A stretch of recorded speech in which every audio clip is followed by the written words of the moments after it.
आज से हमारी जो फिजिक्स की क्लासेस हैं, भौतिकी की, हम लोग चालू करने जा रहे हैं। तो ये एक ओवरव्यू है CGACF के क्वेश्चंस किन चैप्टर से। बेसिकली आपके पास 5 चैप्टर्स हैं, ठीक है। ज़्यादा समय इसमें हम वेस्ट नहीं करेंगे, बस मैं आपको एक ओवरव्यू दिखा रहा हूँ और हम चालू करेंगे अपना चैप्टर इलेक्ट्रिसिटी एंड इफेक्ट से। मैं एक्चुअली लाइट से करने वाला था, बट बहुत लोगों के कमेंट्स जो आए थे वो आए थे कि सर इलेक्ट्रिसिटी से चालू करना है, तो ठीक है, आपकी बात मानी जाएगी। फर्स्ट चैप्टर है सोर्स ऑफ एनर्जी, पूरा थ्योरेटिकल है, ठीक है। तो ये इससे 4 क्वेश्चन और 2017 ACF में 5 क्वेश्चन पूछे हैं, ठीक। बहुत ईजी जोन है। लाइट रिफ्रैक्शन थोड़ा बोरिंग और कॉन्सेप्चुअल। इससे मतलब कि प्रकाश, अपवर्तन और परावर्तन मिलाकर 2016 में 9 क्वेश्चन, देखिए बहुत ज़्यादा वेटेज है इसका, और 2017 में 8 क्वेश्चन। इसके बाद आते हैं इलेक्ट्रिसिटी, विद्युत। तो विद्युत धारा का उष्मीय प्रभाव, थर्मल इफेक्ट, रासायनिक प्रभाव, केमिकल इफेक्ट, और उसका जो मैग्नेटिक इफेक्ट है वो अलग कर दिया उसने, चुंबकीय प्रभाव को। तो इन दोनों को मिलाकर इसमें से 10 क्वेश्चन आए हुए हैं 2016 में, 7 क्वेश्चन आए 2017 में। मैग्नेटिक इफेक्ट मतलब कि चुंबकीय प्रभाव, magnetic effect of electric current, इससे आए हैं 4 क्वेश्चन, और 2017 में इसको 7 क्वेश्चन का बना दिया इसने। मैग्नेटिज्म, चुंबकत्व, मतलब चुंबक कैसा है, क्या है, इसके बारे में जो चीजें हैं उसको पढ़ेंगे, तो इससे एकदम नेचुरल आ रहा है 3 क्वेश्चन। तो इस तरीके से हमारा सिलेबस है फिजिक्स का, और एक उसके पूरे सिलेबस का एक ओवरव्यू हो गया, जिसमें सबसे ज़्यादा इंपॉर्टेंट और वेटेज वाला जो चैप्टर है वो है इलेक्ट्रिसिटी एंड इफेक्ट्स, और आपका है लाइट रिफ्लेक्शन एंड रिफ्रैक्शन, यानी प्रकाश, परावर्तन एवं अपवर्तन। तो इस तरीके से ये दोनों ही चैप्टर हम सबसे पहले कवर करेंगे, और हो सकता है कि अगर ये अच्छा गया, आप लोग को अच्छा लगा, तो इसके बाद मैं तुरंत मैग्नेटिक इफेक्ट लेके आऊँ। मैग्नेटिज्म बाद में पढ़ाऊंगा, magnetic effect of electric current, क्योंकि इलेक्ट्रिसिटी पढ़ रहे तो उसका पूरा ब्रांच हम क्या करेंगे, कवर कर लेंगे यहाँ पे। उसके बाद देन लाइट, उसके बाद हम पढ़ेंगे मैग्नेटिज्म, लास्ट में पढ़ेंगे सोर्स ऑफ एनर्जी, ठीक। तो इस तरीके से हमारा सिलेबस हम कवर करेंगे। तो चलिए पढ़ते हैं, आज हम लोग इलेक्ट्रिक करंट के बारे में हमारे सिलेबस में है। तो शुरुआत करेंगे, और मैं बता दूं एक बात कि मैं cut to the point syllabus के ही अकॉर्डिंग पढ़ाऊंगा, क्योंकि देखिए आज मैं आपको दिखाऊंगा भी कि अगर थोड़ा भी अगर हम फिजिक्स में डीपली गए तो भाई जो भौतिक जगत का ये विज्ञान है ना, आपको ऐसे ऐसे गोते खिलाएगा कि आप यकीन मानिए उसमें अंतर्ध्यान हो जाएंगे। तो इसीलिए आज हम लोग पढ़ने जा रहे हैं करंट इलेक्ट्रिसिटी,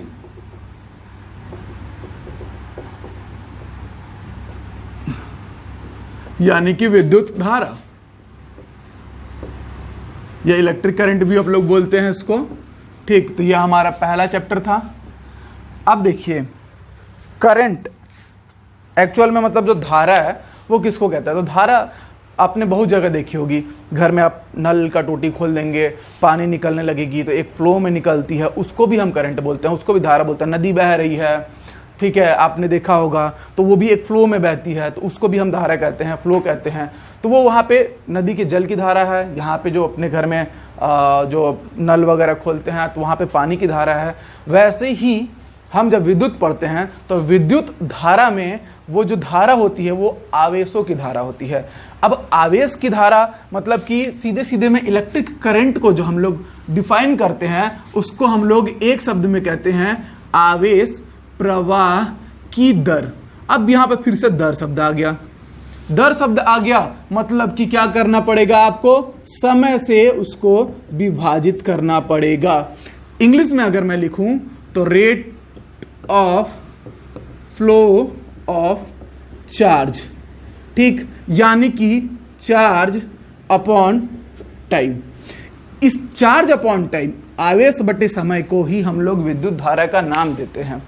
अब इसमें समय के बारे में सब लोग जान रहे हैं, हम इसके बारे में जानते हैं। मैं फिर आऊंगा इस टॉपिक पे। ये टॉपिक इतना आसान नहीं है, जब तक आपको मैं विद्युत धारा बहुत अच्छे तरीके से ना समझा दूं मुझे खुद संतुष्टि नहीं होगी, और आप भी तो जान पाइए कि फिजिक्स क्या प्यारी चीज है। तो ये है आवेश यानी कि चार्ज। तो चार्ज के बारे में ज्यादा नहीं, अच्छी अच्छी चीजें शॉर्ट में निपटाते हुए हम लोग जल्दी आगे बढ़ेंगे। तो मैं बताऊंगा चार्ज को कि चार्ज जो है, अगर मैं सिंपली इसको डिफाइन करना चाहूंगा तो like mass, it is a fundamental property of matter. यानी कि द्रव्यमान की तरह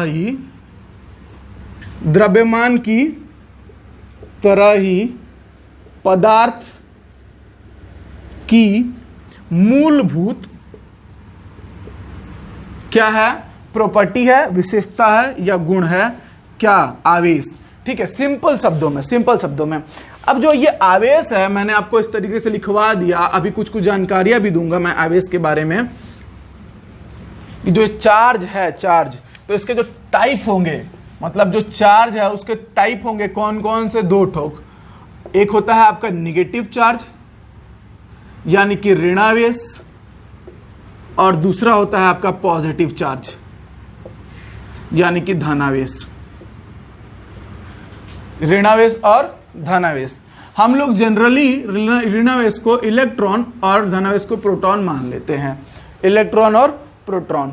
और इस इलेक्ट्रॉन पर जो आवेश उसका मान होता है, इसको माइनस से रिप्रेजेंट करेंगे 1.6 10 की घात ऋण 19, और इस चार्ज की आवेश की इकाई होती है कूलॉम। हिंदी में अगर लिखूं तो आगे से मैं केवल सी से रिप्रेजेंट करूंगा इसको, अभी डिटेल में लिखवा दे रहा हूं आप लोग को। ये जो प्रोटॉन होता है, ये इलेक्ट्रॉन और प्रोटॉन दोनों पर आवेश की जो मात्रा होती है वो समान होती है, इनके द्रव्यमान भिन्न भिन्न होते हैं।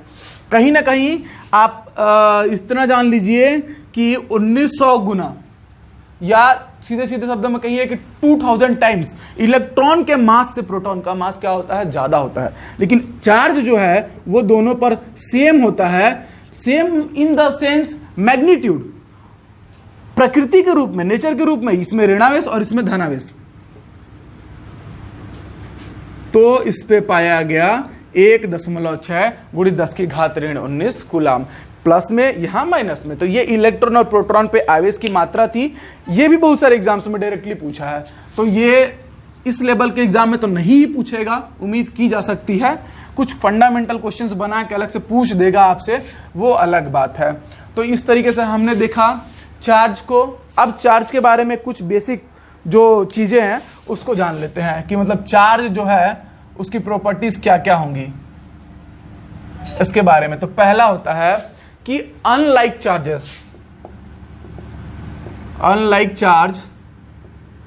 ठीक है, अट्रैक्ट ईच अदर। कहने का तात्पर्य है कि विजातीय आवेशों में आकर्षण का गुण पाया जाएगा, आकर्षण का गुण पाया जाता है।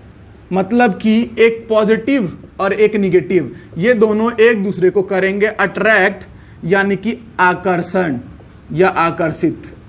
ठीक है, तो ये पहला गुण था। दूसरा अगर देखा जाए तो like charges ripple each other, यानी कि सजातीय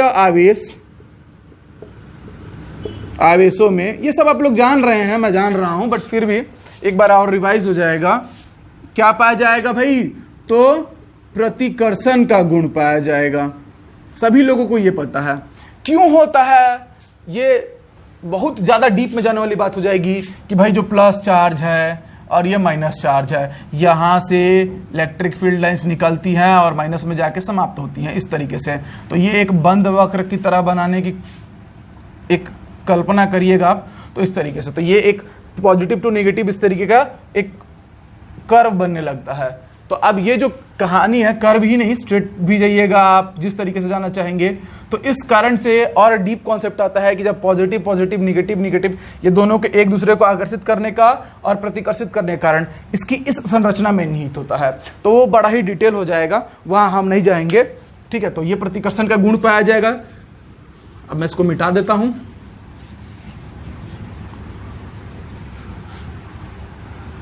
पहला, अब इसके अलावा चार्ज के कुछ और प्रॉपर्टीज हैं। चार्ज यानी आवेश का दो प्रॉपर्टी हमने देखा कि भाई अलग अलग पॉजिटिव निगेटिव में आकर्षण, और अगर सेम रहेगा पॉजिटिव पॉजिटिव तो रिपल्शन यानी प्रतिकर्षण, निगेटिव निगेटिव तो रिपल्शन प्रतिकर्षण। तो इस तरीके से हमने ये सिंपल सा जो गुण हमको पता होना चाहिए वो हमने देखा। इसके अलावा आवेश जो होता है वो संरक्षित होता है। आवेश क्या होता है? कंजर्वेटिव होता है, कंजर्व होता है, संरक्षित होता है। पूरे हमारे यूनिवर्स में चार चीजें पहले तो मैं यहाँ पे लिख देता हूं कि चार्ज जो है कैसा रहेगा, कंजर्व रहेगा, यानी कि संरक्षित रहेगा। और पूरे ब्रह्मांड में चार चीजें होती हैं हमारे जो लॉ ऑफ कंजर्वेशन को फॉलो करती हैं। पहला तो होता है आपका चार्ज, भाई चार्ज मैंने यही लिखवाया है। दूसरा होता है मास, आवेश संरक्षण का नियम, मास द्रव्यमान संरक्षण का नियम। तीसरा होता है लीनियर मोमेंट, रेखीय संवेग संरक्षण का नियम, रेखीय संवेग संरक्षण का नियम। और जो चौथी चीज होती है चार्ज, मास, लीनियर मोमेंट के अलावा, उसके बारे में हम लोग क्लास 6-7 से पढ़ते आ रहे हैं, एनर्जी, ऊर्जा संरक्षण का सिद्धांत या नियम, कि ब्रह्मांड की जो कुल ऊर्जा है वो क्या है भाई, कांस्टेंट है, संरक्षित है। सॉरी, कांस्टेंट मैंने वर्ड यूज कर लिया, संरक्षित है। ऊर्जा ना तो उत्पन्न की जा सकती है, ऊर्जा ना तो नष्ट की जा सकती है, केवल एक रूप से दूसरे रूप में उसका क्या होता है, रूपांतरण होता है। तो इस तरीके से हमारे यूनिवर्स में ये चार चीजें हैं जो इस लॉ को फॉलो करती हैं, उसमें से हमारा चार्ज भी है। अब चलिए चार्ज से जुड़ा हुआ एक दो चीज और देख लेते हैं कि चार्ज जो है यानी आवेश, ठीक, आवेश का जो डायमेंशनल इकाई यूनिट, इकाई हमने अभी तो 2-3 बार रिपीट कर ही ली है, फिर भी मैं लिख देता हूं, कूलॉम, ठीक है। अच्छा, इसका डायमेंशनल फॉर्मूला यानी कि जो विमीय सूत्र है वो क्या बनेगा, तो देखिए I is equals to Q upon T होता है, तो Q is equals to I into T, और I के लिए आएगा एम्पियर और इसके लिए T समय है तो इसके लिए आएगा T, तो इसका डायमेंशनल फॉर्मूला बन जाएगा AT, ठीक है। तो ये डायमेंशनल फॉर्मूला, ये अभी मैंने आपको नहीं पढ़ाया, अभी पढ़ाने जा ही रहा हूं मैं, ठीक है। अब चलते हैं हम लोग, चार्ज के बारे में हमने बहुत कुछ सुन लिया, अब हम लोग पढ़ेंगे विद्युत धारा के बारे में, कि भाई जो विद्युत धारा है, हम वापस अपने टॉपिक पे आते हैं कि जो विद्युत धारा है वो है क्या, ये फ्लो कैसे होती है, ये मेटल्स में ही क्यों, नॉन मेटल्स में क्यों नहीं, बाकी जगहों पर क्यों नहीं फ्लो होती है, पर्टिकुलर ये मेटल्स यानी धातुओं में ही क्यों वो होती है, सेमी मेटल्स में भी होती है बट वहाँ पे कुछ कंडीशंस अलग हैं और वो मॉडर्न फिजिक्स का पार्ट है। तो बेसिक चीज़ें जो इंटरेस्टिंग बातें हैं वो मैं आप तक ज़रूर लेके आऊँगा कि आपके जो मन की एक जिज्ञासा है साथ में उसको भी आज मैं कम कर पाऊँ और इंटरेस्ट आएगा फिजिक्स में आपको। टू द टॉपिक पढ़ेंगे, बिल्कुल पढ़ेंगे, घबराइए नहीं। फिजिक्स मैंने उठा लिया है, मतलब पूरा साथ दूंगा। और एक चीज़ और है, बार बार आप लोगों का कमेंट आ रहा है कि सर जो ये क्लास है वो पेड होगी क्या, बाद में कुछ ऐसा वैसा होता है यूट्यूब में तो हम नए हैं भाई, हमको नहीं पता ऐसा कुछ। तो जो पेड क्लास है ना वो नहीं होगी, क्लास रहेगी फ्री,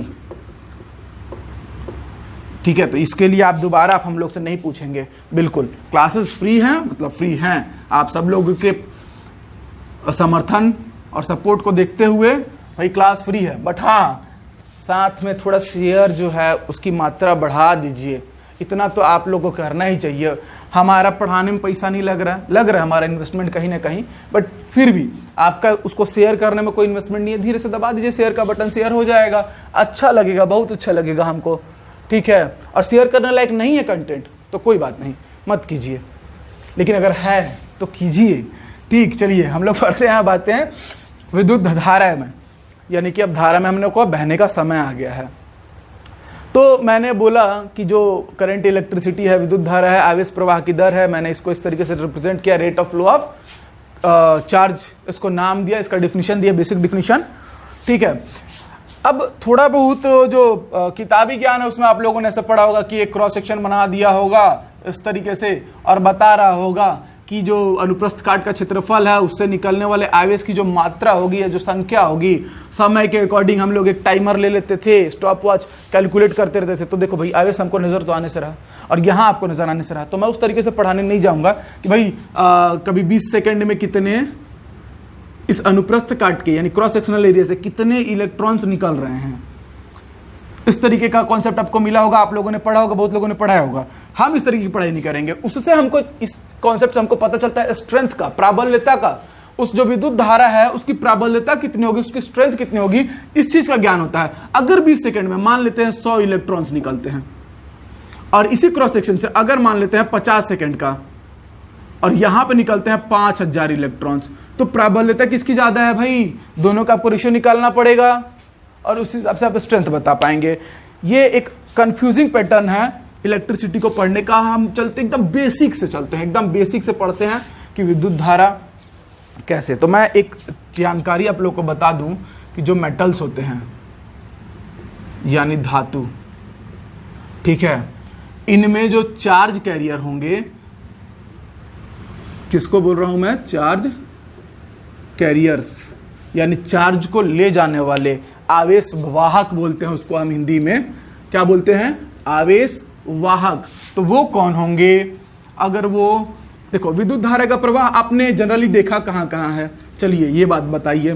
तो आपने देखा होगा धातुओं में, ठीक, आपने देखा है इसको इलेक्ट्रोलाइट्स में, और आपने कहीं ना कहीं गैसों में भी देखा होगा।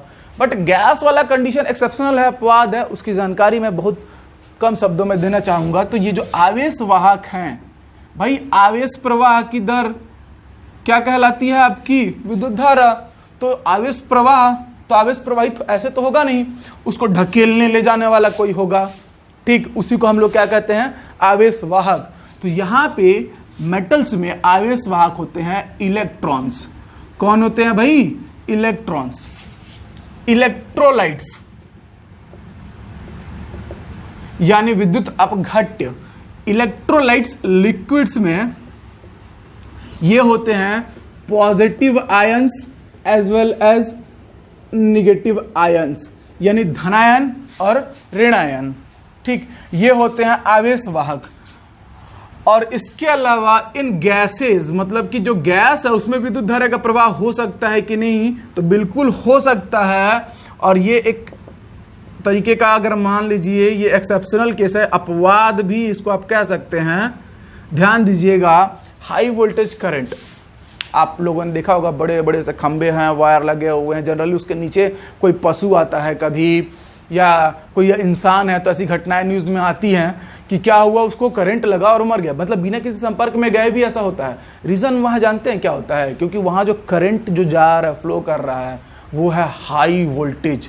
मतलब हाई वोल्टेज करंट होना कंपलसरी है गैसों में इलेक्ट्रिसिटी के प्रवाह होने के लिए। और दूसरा कंडीशन साथ में है वहां पे, ये होता किसके कारण है? तो ये वहां होता है इलेक्ट्रॉन और पॉजिटिव आयंस के कारण, यानी वहां पे चार्ज कैरियर ये बनते हैं। बट केस क्या रहता है कि वेरी लो प्रेशर का जोन बनना चाहिए वहां पे, मतलब निम्न दाब का क्षेत्र वहां बनना चाहिए, एकदम निम्न दाब का क्षेत्र, और साथ ही साथ वेरी हाई वोल्टेज होना चाहिए। तो ऐसा आपको देखने मिल सकता है। मान लीजिए धरती पे अचानक से लो प्रेशर जोन बन गया, तो इतना याद लिखिए कि ये करंट जो है ना पोल वोल में जो गुजरते हुए जा रहे हैं नंगे नंगे तारों में, वो निकल के आएंगे और हम लोग अच्छे अच्छे झटके देंगे। पॉसिबल हो सकता है ऐसा।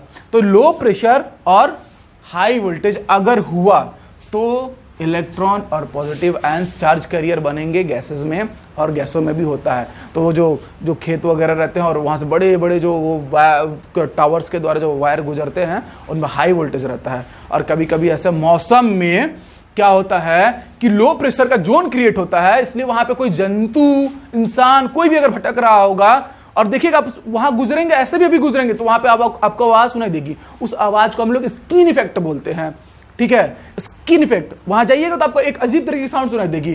तो वो जब लो प्रेशर जोन बनेगा तो लो प्रेशर जोन और साथ में हाई वोल्टेज वहां है ही, तो इस तरीके से क्या होता है, वहां पे जो नीचे जो भी रहता है उसको एक तगड़ा, बहुत ज्यादा स्ट्रेंथ का झटका लगता है और उसके प्राण पखेरु उड़ जाते हैं। तो इसीलिए साइंस पढ़ने का सबसे बड़ा यूज यही है कि जानकार रहिए, सतर्क रहिए, ठीक। तो इस तरीके से चार्ज कैरियर्स की बात की मैंने।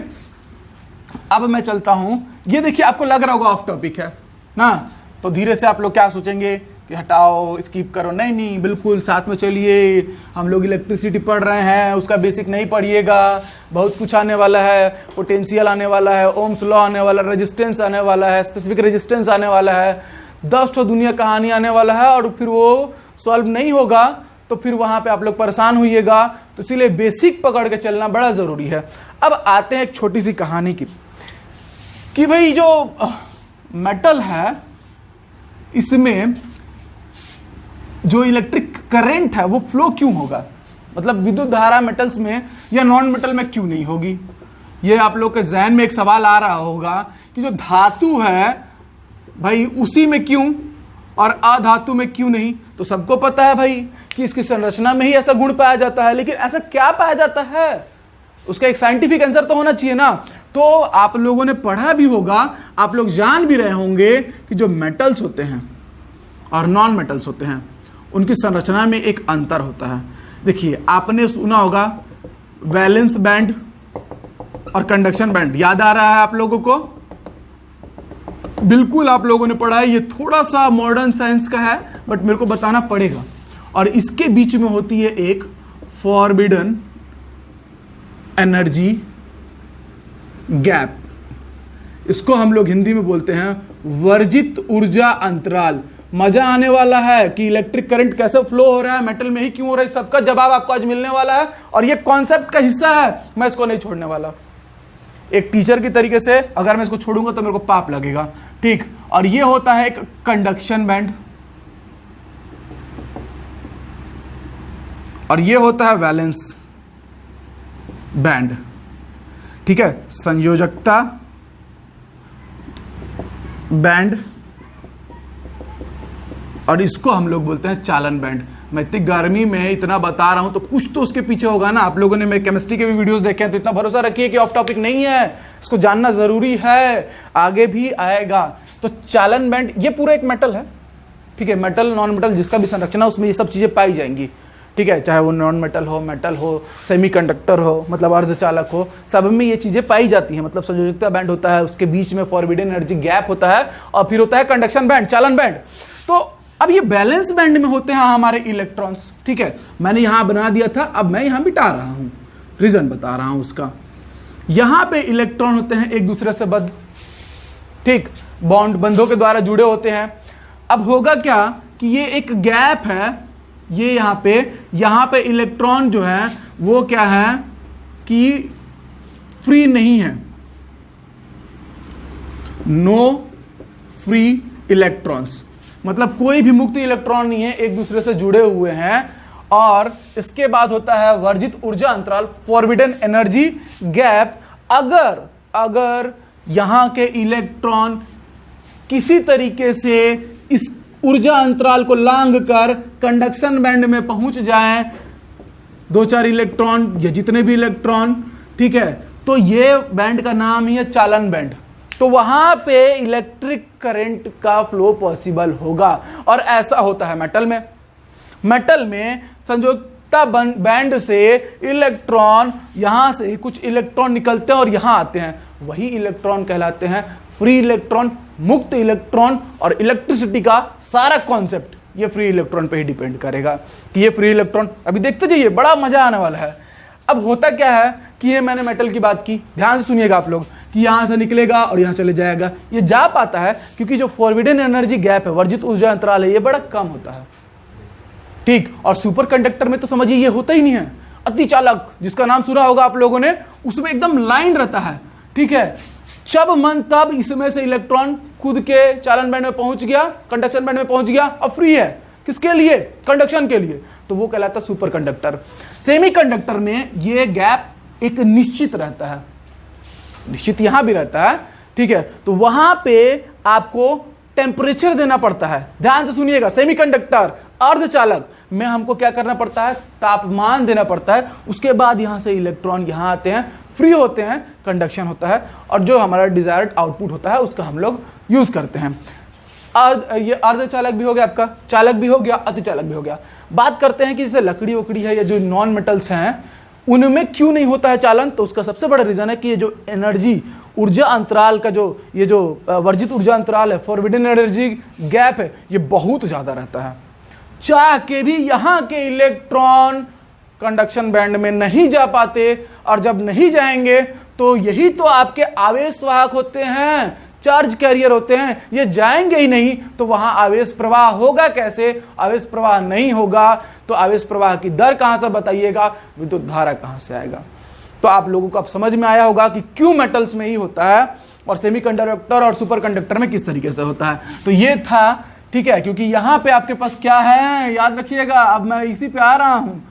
फ्री इलेक्ट्रॉन्स क्या करेंगे? जो मूव करेंगे, कंडक्शन करेंगे, चालन करेंगे और उसके आधार पर क्या होगी? विद्युत धारा प्रवाहित होगी। मजा आ रहा होगा?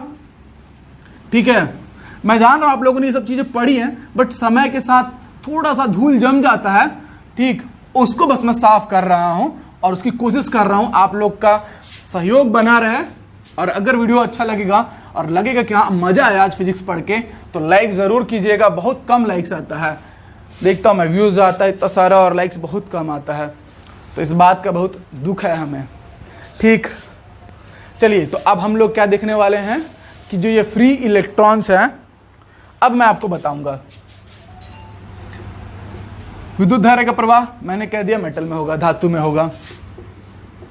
कुछ छोटी छोटी जानकारियां दे रहा हूं आपको मैं, इंटरेस्टिंग। इस धातु में आपके पास क्या है? इलेक्ट्रॉन है, और वो कैसे हैं? Free electron. तो ये जो फ्री इलेक्ट्रॉन्स हैं, यानी कि इसी को हम लोग बोलते हैं मुक्त इलेक्ट्रॉन। अब मैं कुछ जानकारी बता रहा हूं आपको कि एक ये मेटल पीस ले लेते हैं और इसमें बहुत सारे इलेक्ट्रॉन्स हैं, ठीक, बना दे रहा हूं अभी इलेक्ट्रॉन। क्या हैं? बहुत सारे इलेक्ट्रॉन्स इसमें भरे पड़े हैं और ये सारे के सारे फ्री इलेक्ट्रॉन्स हैं, रेडी टू मूव, ठीक। लेकिन विद्युत धारा का प्रवाह कैसे होगा वो देखिए, थोड़ा इंटरेस्ट लाइए। मुक्त इलेक्ट्रॉन है और मैं बता रहा हूं आपको 1 क्यूबिक मीटर में इनकी जो संख्या है 10 to the power 29, 1 0 0 0 0 0 0 0 29 तक चले जाइए। इतना होता है केवल और केवल 1 क्यूबिक मीटर। मेटल का अगर 1 क्यूबिक मीटर का टुकड़ा है, उसमें फ्री इलेक्ट्रॉन्स की संख्या इतनी, और इनके चलने की जो वेलोसिटी होती है, यानी कि जो वेग होता है, वेग वो होता है इस कोटि का 10 to the power 5 मीटर पर सेकेंड। इट मीन्स 100 किलोमीटर पर सेकेंड। 1 सेकेंड में 100 किलोमीटर तक चले जाएं, इनके पास इस क्रम का वेग होता है। तो अब ध्यान दीजिए, इतनी संख्या, इतना वेग, क्या होगा? और इनके पास कोई दिशा तो है नहीं, तो ये जाएंगे, टकराएंगे तो होगा क्या? अपनी एनर्जी दूसरे को देंगे, वो इसकी, क्योंकि इनके पास मास है। अब जाकर टकराएंगे, एनर्जी ट्रांसफर करेंगे, फिर वो किसी और से जाकर टकराएगा। तो ये टकराव चलते रहता है। देखिए, ये जाएगा इसको मारेगा, ये जाएगा इसको मारेगा, ये आएगा बोलेगा इसको धक्का दे देगा, ये आएगा इसको, तो ये इस तरीके से ये टकराव चलते रहेगा। ये इसको टकराएगा, ये इसको टकराएगा वापस, फिर ये, तो ये एक तरीके का ना जिग-जैग पैटर्न बन जाएगा, ठीक। अब ये जिग-जैग पैटर्न में मूव करते रहेंगे और इसी कारण से मैं एक कॉन्सेप्ट भी बताना चाहूंगा आप लोग को कि जब कोई मेटल का जो पीस है उसमें करंट रहता है, बट हम जब उसको छूते हैं तो हमको करंट नहीं मारता। क्यों नहीं मारता? बात समझ पा रहे हैं आप? मेटल का घर में टुकड़ा होगा, रॉड होगा, पाइप होगा, कुछ ना कुछ तो होगा ही ना। आप जाइए पकड़िए उसको, आपको मतलब एक बिजली का झटका नहीं मारता वो। रीजन क्या है? उसके पास फ्री इलेक्ट्रॉन्स है और यही तो आवेश वाहक है ना। तो क्यों नहीं मारा? क्योंकि ये सब एक दूसरे के क्या कर रहे हैं? प्रभाव को टकरा के नष्ट कर रहे हैं, और आई नेट जो है वो क्या हो रहा है? 0 हो जा रहा है। भाई इसकी दिशा इधर है तो इस वाले की दिशा इधर है। भाई एक इलेक्ट्रॉन की दिशा इस ओर है तो दूसरे इलेक्ट्रॉन की दिशा उसके विपरीत। तो ये दोनों एक दूसरे के प्रभाव को क्या कर रहे हैं? नष्ट कर रहे हैं। इसीलिए हम जब नंगे हाथों से उसको छूते हैं तो हमको करंट नहीं मारता है वो मेटल का टुकड़ा। लेकिन वहां विद्युत धारा है, करंट वहां है, लेकिन आई नेट क्या हो रहा है? 0। देखिए इंटरेस्टिंग कॉन्सेप्ट है ना, ठीक। अब यही करते हैं हम लोग इस इलेक्ट्रॉन के साथ या इस मेटल के साथ।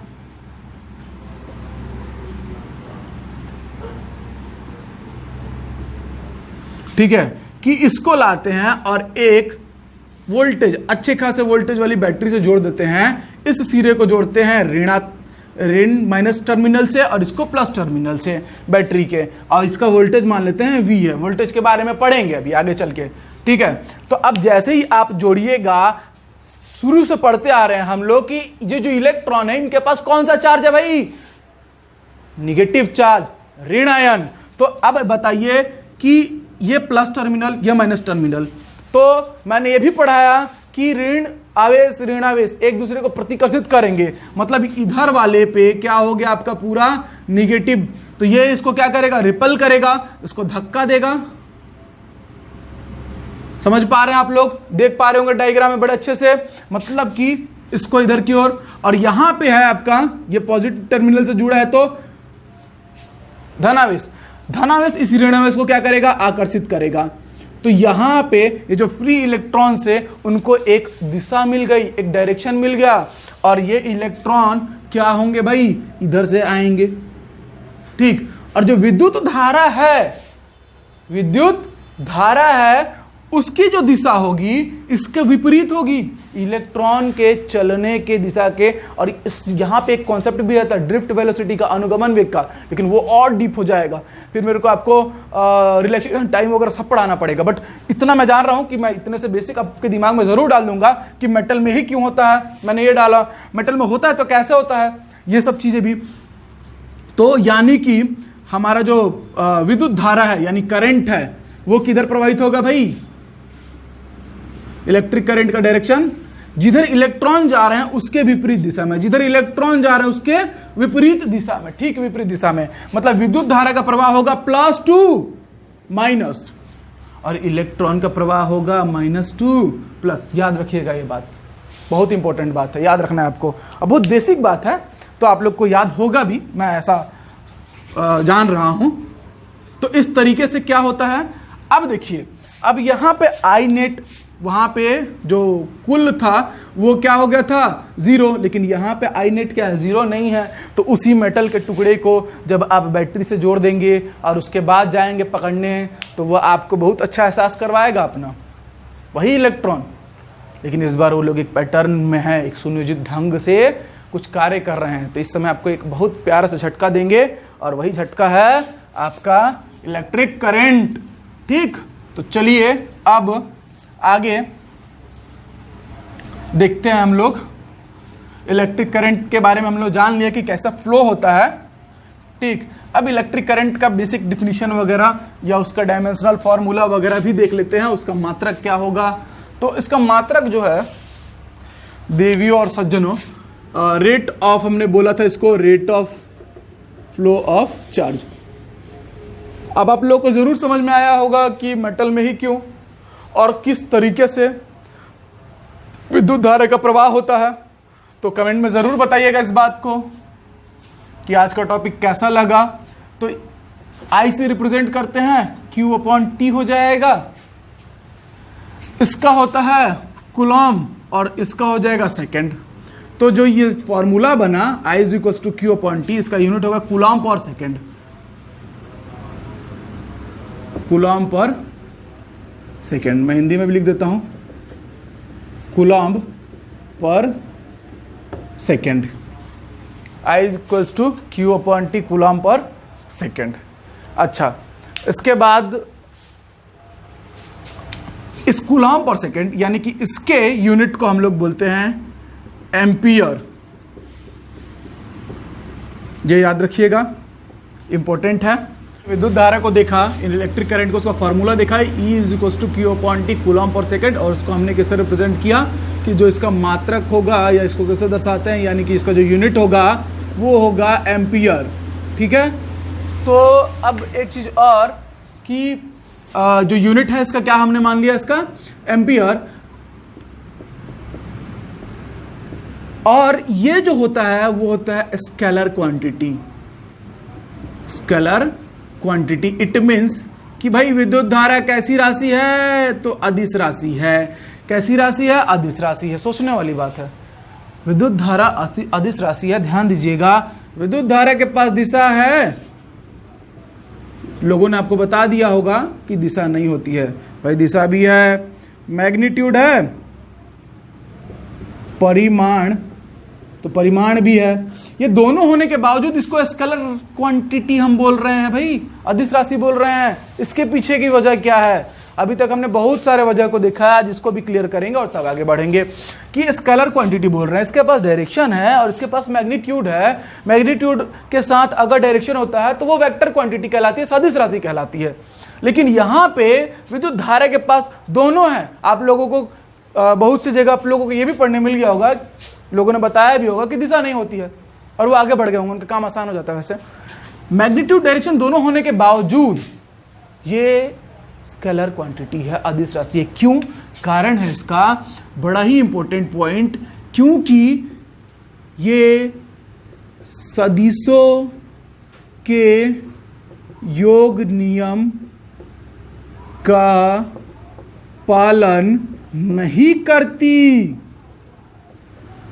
यानी विद्युत धारा जो है वेक्टर लॉ ऑफ एडिशन को फॉलो नहीं करती है। सबने पढ़ा होगा वेक्टर लॉ ऑफ एडिशन को, ठीक है।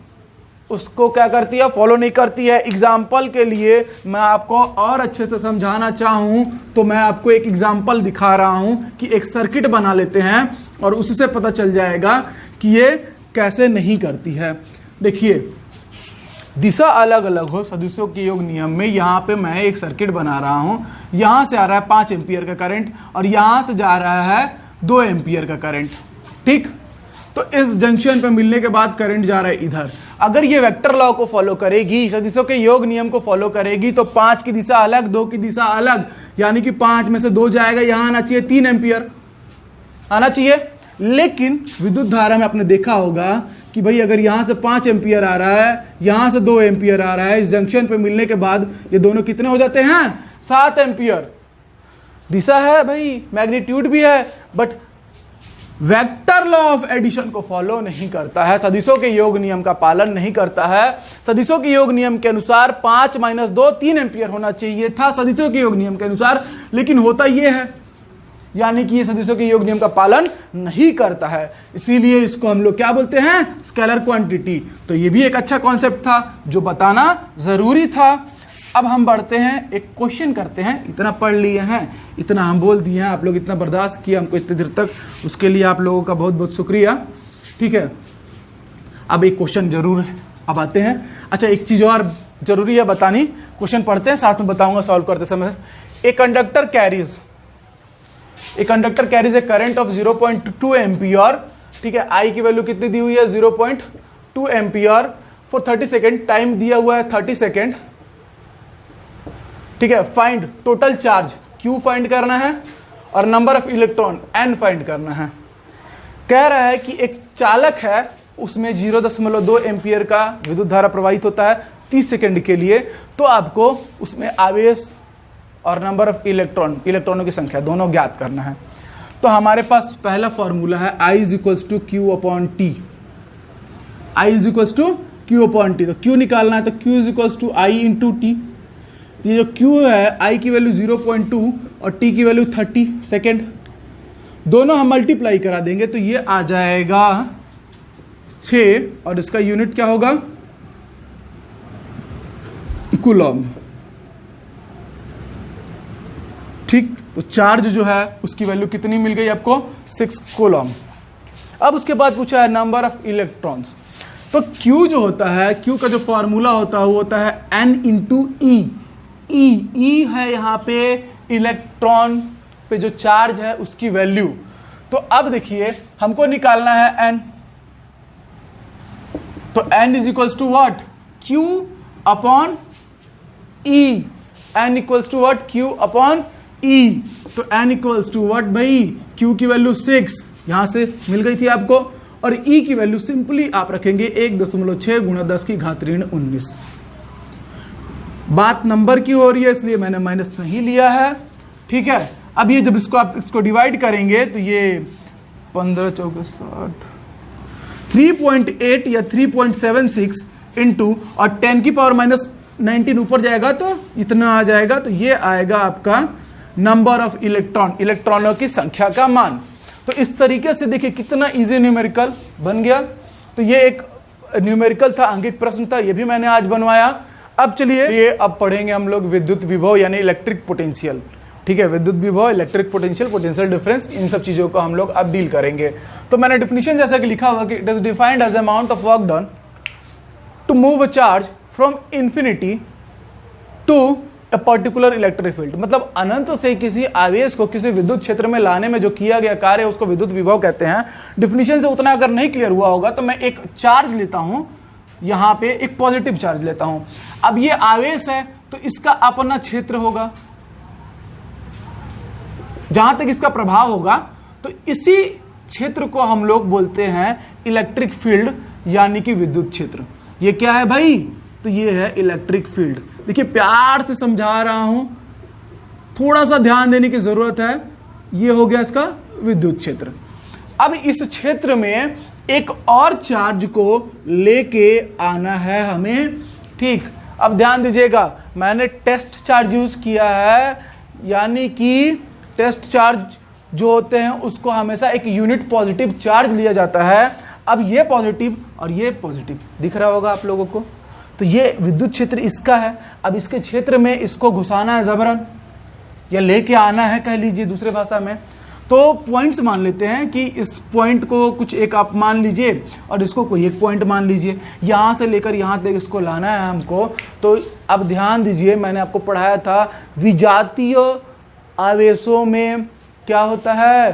प्रतिकर्षण होता है, यानी कि रिपल्शन होगा अगर सेम लाइक चार्जेस होंगे तो यहां पे होगा कैसे भाई? तो यहां पे हमको कुछ ना कुछ क्या करना पड़ेगा? फोर्स लगाना पड़ेगा। और जब फोर्स लगेगा, एक्सटर्नल फोर्स लगाएंगे और साथ में क्या हो रहा है? डिस्प्लेसमेंट। इसको इस क्षेत्र में लेके आ रहे हैं आप यहां से उठा के, तो फोर्स इंटू डिस्प्लेसमेंट, बल और विस्थापन क्या होता है? कार्य। और वो कार्य किया किस पे जा रहा है? तो उस चार्ज पर, आवेश पर। आप लोग को बात समझ में आई? मैंने बल लगाया, क्योंकि इसको अब जबरदस्ती लाना पड़ेगा ना, क्योंकि इन दोनों का नेचर पॉजिटिव पॉजिटिव, तो ये रिपल करेगा, भगाएगा इसको, तो हमको जबरदस्ती करना पड़ेगा, बल लगाना पड़ेगा। बल के साथ विस्थापन होगा, डिस्प्लेसमेंट होगा, तो force into displacement, work done. और वर्क डन किस पे हो रहा है? चार्ज पे, वर्क डन ऑन चार्ज, ठीक है। तो ये कहलाएगा आपका पोटेंशियल। अब इसको उठा के ले आएंगे हम यहाँ पे, तो इतने दूर क्या हुआ? डिस्प्लेसमेंट हुआ और साथ में फोर्स लगाना पड़ा। क्यों? क्योंकि ये तो रिपल्स करेंगे, इनके नेचर के अगेंस्ट जाके काम करना पड़ रहा है। तो यही चीज कहलाती है विद्युत विभव। और इसका जो मात्रक होता है वो होता है वोल्ट। क्या होता है? वोल्ट होता है। इकाई जो होगी विद्युत विभव की वो क्या होगी? वोल्ट होगी। जो फॉर्मूला होता है इसका वो होता है W/Q, और इसको V से रिप्रेजेंट करते हैं, कार्य बटा आवेश, ठीक है। कार्य का जो मात्रक होता है वो होता है जूल, और इसका होता है आप लोग को पता है कूलम्ब, जूल पर कूलम्ब, और इसी को जूल पर कूलम्ब को ही हम लोग क्या बोल देते हैं? वोल्ट। तो इस तरीके से इलेक्ट्रिक पोटेंशियल, उम्मीद करता हूं आप लोग को अच्छे समझ में आया होगा कि क्या होता है। हमने अब तक क्या क्या पढ़ लिया? चार्ज के बारे में, इलेक्ट्रिक करंट के बारे में, पोटेंशियल के बारे में। अब एक दो प्रॉब्लम करते हैं इसका बेसिक सा, कि जो हमारे एग्जाम से रिलेटेड है, और उसके क्वेश्चंस भी आएंगे। चलिए देखते हैं क्वेश्चंस। चलिए, तो दो क्वेश्चंस हैं, इन दोनों को हम लोग सॉल्व करते हैं। मैंने इंग्लिश में लिखा हुआ है, मैं हिंदी में बोलूंगा तो उस तरीके से समझ पाएंगे इसको। कि इस पहले क्वेश्चन में बोला है calculate the amount of work done to carry 4 coulomb of charge from a point at 100 volt to a point 120 volt. यहाँ पे आपके पास V1 100 वोल्ट, V2 120 वोल्ट, ये गिवन है आपको। जो गिवन डेटा है वो मैं लिख रहा हूँ। कह रहा है क्वेश्चन में कि कैलकुलेट करना है आपको, क्या कैलकुलेट करना है? अमाउंट ऑफ वर्क डन, किए गए कार्य की गणना करनी है। कितना है आवेश? 4 कूलम का, और उसको 100 वोल्ट के पॉइंट से 120 वोल्ट के पॉइंट तक ले जाने में। तो V1 100 वोल्ट, V2 120 वोल्ट, और Q जो दिया है वो दिया है 4 कूलम, और W आपको फाइंड करने बोला है। वर्क डन आप फाइंड कीजिए कि इस पॉइंट से इस पॉइंट तक 4 कूलम आवेश को ले जाने में कितने कार्य की गणना करनी पड़ेगी। तो भाई पहले तो आप निकालिए पोटेंशियल डिफरेंस यहां पे, क्योंकि आप दोनों नहीं ले सकते। तो विभवांतर जो है, क्या निकाला हमने? विभवांतर। विभवांतर कैसे निकलेगा भाई? तो ये V2 माइनस V1 कर दीजिए, तो ये 120 माइनस 100, तो ये आ जाएगा 20 वोल्ट। कितना आ गया? 20 वोल्ट। अब हमारे पास फॉर्मूला है, सब लोग को पता है कि V is equals to W upon Q. इस फॉर्मूले को आप और W is equals to V into Q लिख सकते हैं। ये Q इसके साथ मल्टीप्लाई कर लेगा, तो इस तरीके से W जो मिलेगा, V की वैल्यू आपके पास है 20 वोल्ट, साथ में मल्टीप्लाई होगा 4 कूलम, और ये वोल्ट और कूलम 20 चौके कितना हो जाएगा 80, और कार्य का जो मात्रक होता है वो होता है जूल। तो इस तरीके से आपको कितना वर्क डन करना पड़ेगा भाई, 80 जूल। कितना कार्य करना पड़ेगा 80 जूल। एकदम सिंपल सा न्यूमेरिकल है, आप देख पा रहे होंगे। अब चलते हैं हम अपने अगले क्वेश्चन की ओर, और उसके बाद इस वीडियो को करेंगे यही खत्म। Work done is bringing a 3 coulomb of charge from infinity to a point A is 12 joule and is bringing it to a point B is 16 joule within an electric field. Calculate potential difference between 2 points. बोल रहा है कि अनंत से 3 coulomb आवेश को क्या करना है, एक विद्युत क्षेत्र के पॉइंट ए तक लाने में, ठीक है, कार्य करना पड़ रहा है कितना 12 जूल, और पॉइंट बी तक लाने में कितना कार्य करना पड़ रहा है 16 जूल। तो आपसे पूछ रहा है विभवांतर की गणना कीजिए पोटेंशियल डिफरेंस की। तो भाई हम ऐसा करते हैं, डब्ल्यू ए लिख लेते हैं, ए तक आने में कितना कार्य करना पड़ा था 12 जूल। डब्ल्यू जो बी है उसको लिख लेते हैं, कहां है भाई डब्ल्यू बी 16 जूल। ठीक, मैं हिंदी लिखूं इंग्लिश में लिखा भले है, लेकिन बोल हिंदी में रहा हूं और इजीली आप लोग लिख पाएंगे उसको। तो डब्ल्यू ए डब्ल्यू बी मिल गया हमको। अब हमको ज्ञात करना है वी ए और वी बी। चार्ज जो है वो दोनों के लिए कितना है 3 कूलम। ठीक, यहां पे हमको मिलेगा वी ए और यहां पे मिलेगा V B. W B upon Q, W A upon Q. देखिए तो वी ए का मान मिल गया 12/3 और वी बी का मान मिल गया 16/3। ये आ जाएगा 4 वोल्ट। कितना आया 4 वोल्ट। ठीक, और ये आ जाएगा 3 × 5 = 15, 5.33 समथिंग वोल्ट। ठीक, तो वी ए और वी बी मिल गया। अब आपसे पूछा था उसने पोटेंशियल डिफरेंस, यानी कि विभवांतर। तो विभवांतर कितना होगा V B minus V A, it means 5.3 - 4 1.3 volt. ये हो गया आपका आंसर। इजीली बनेगा, फॉर्मूला आपको याद है, आप इजीली बना पाएंगे। तो इस तरीके से आज का लेक्चर होता है खत्म। अब कल इसके आगे क्या कंटिन्यू करेंगे पार्ट, ओम्स लॉ वगैरह वगैरह। तो चलिए आज के लिए धन्यवाद, और आप सभी का साथ इस तरीके से बना रहे। वीडियो को लाइक शेयर जरूर करें। जय हिंद।